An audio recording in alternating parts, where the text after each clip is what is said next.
What's up, everybody, and welcome to another episode of the Connector Talk, where I bring on connectors, people who use their life and as a network, basically, and people who help other people connect. And there's no better person than Don Wettrick. How you doing, Don? Excited. Yeah. So, Don, you just before I introduce you, you just got done with a long fleet of interviews, huh? Yeah. I guess we can. That I'm conducting and I'm part of. So both, yeah. Very cool. Well, Don, Don's in the education system, so he's actually helping people connect from, what would you say? How old are these kids that you're helping? Anywhere from 15 to 18. Yeah, so he's helping the youth learn in new ways, right? And you have an innovation class where you create an ecosystem for people to learn in this new way. You want to tell people just real quick what happens in your innovation class? Sure. Failure, trying things that we get. Actually, the origins of I listened to a Dan Pink TED Talk 7 years ago, and I thought we should have a class like that. We should have a class where you can try things you're passionate about. You have, the freedom, autonomy, mastery, that kind of stuff. And then what would happen? And what happened was it was a couple years of struggle because our students just like to be told what to do. They didn't like to do. And so little by little, it started getting more successful. And then I kept sharing what we're trying to do. And it struck a chord with usually the entrepreneurial set that also did not like school. And it's kind of grown from there. So now in our class, you can find, actually, I'm still here. School day's over, but you can find anything from startups happening here to entrepreneurial social ventures to them writing, just all sorts of things, trying different things. So when you say that they like being told what to do, do you really think they like being told what to do, or they're just used to it? Yes, I do. Sadly, I think, but by that age, and what is the old saying? People prefer their prison cell. It is easier. Sure. It is easier to be told what to do and complain about it than it is to be free and you be responsible for you. But if you ask the kids, do you think they would answer saying, "I love being told what to do," or do you think they would rather say, "I'd love to choose my own thing"? I think that's what you hit on is the difference. We all tell ourselves things that we want to believe in. It's just usually bullshit. So, what person doesn't want to say, "I want to be in control of me"? But a lot of people just deep down inside, when they have a choice, and say, "Okay, what are you going to do?" The choice is, you do it for me. This is why I get so angry at identity politics.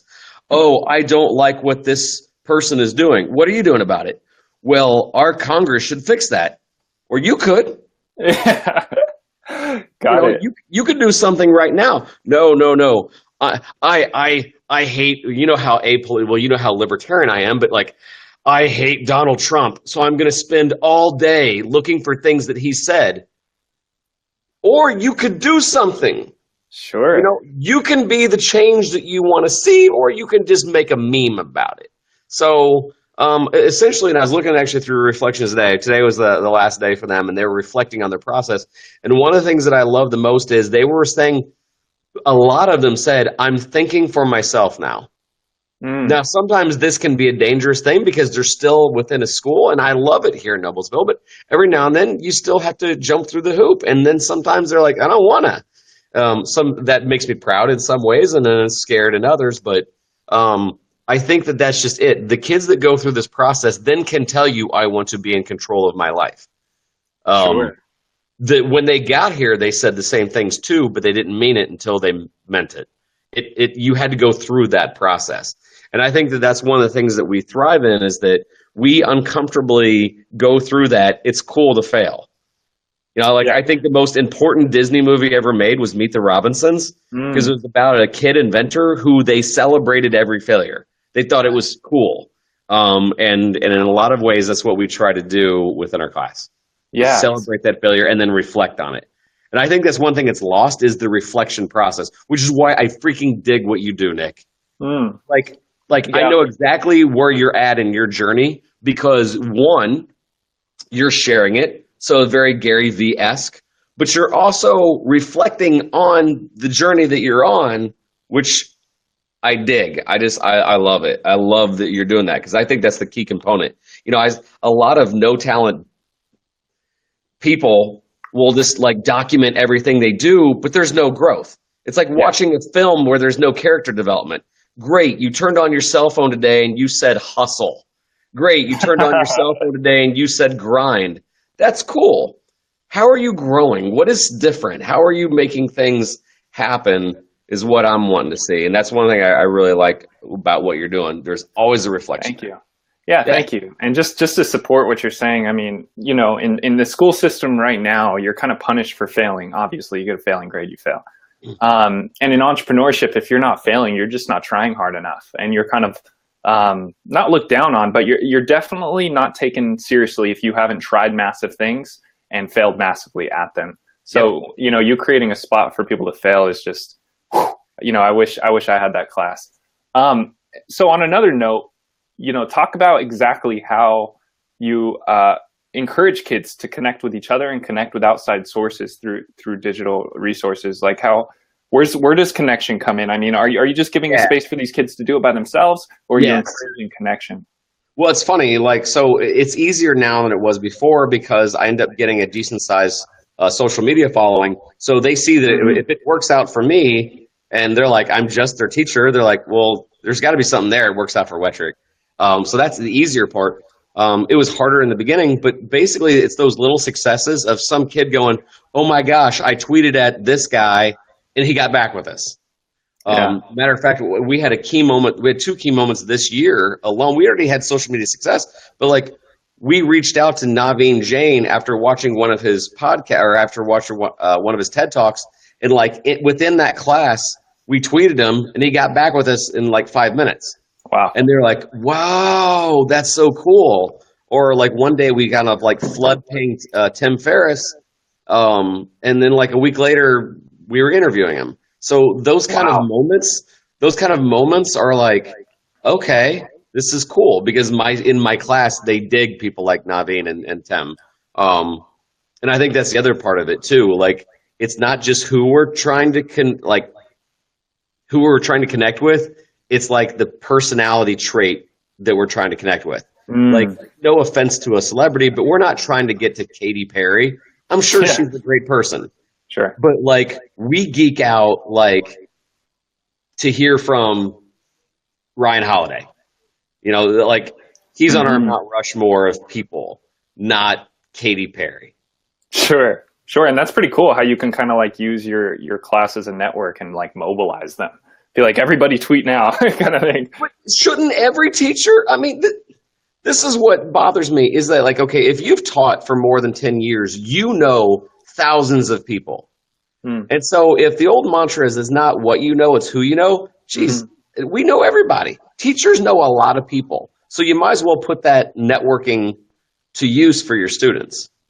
Yeah, absolutely, man. That's crazy.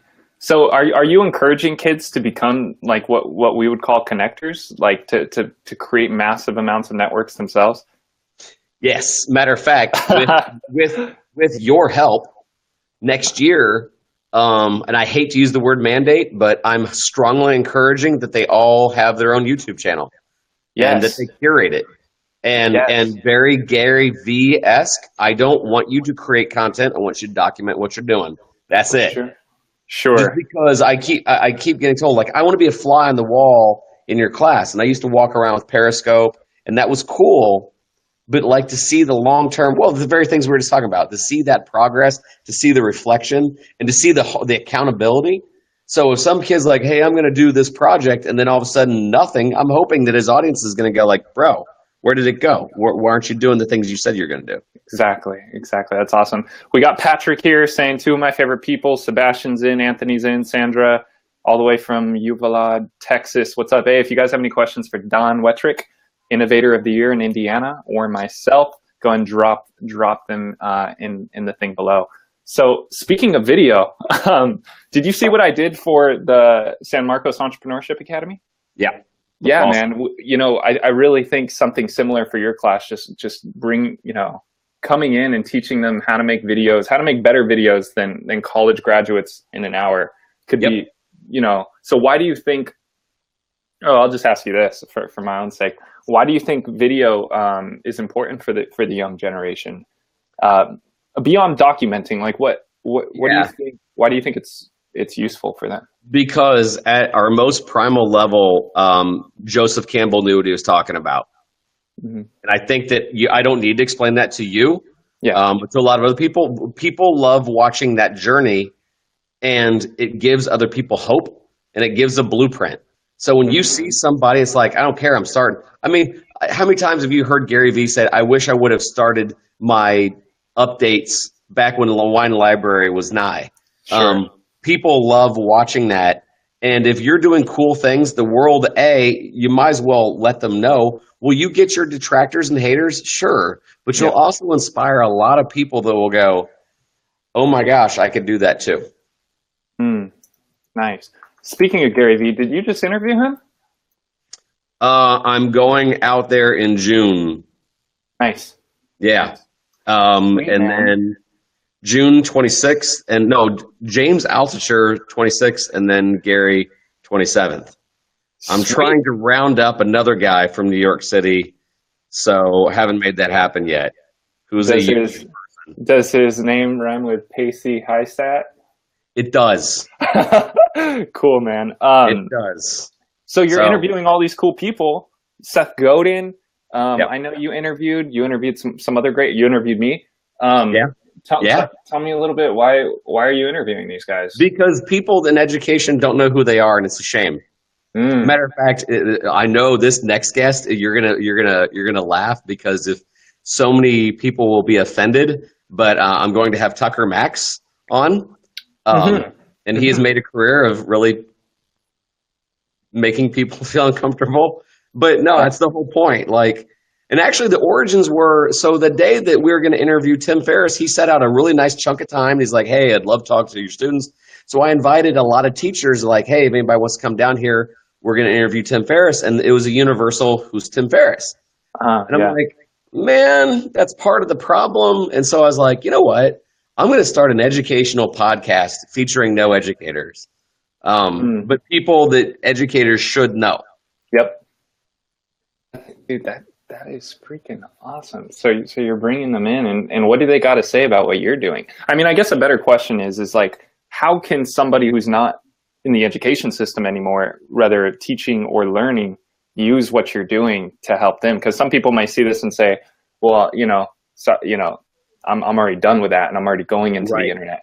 Well, that's kind of why we're trying to get into that lifelong learner set, because I don't want this to be a podcast of, boy, education sucks. It's not just that. It's like, here is a skill set. Like when I interview somebody like Tina Seelig, you don't have to be in Tina's class to learn from her ideas.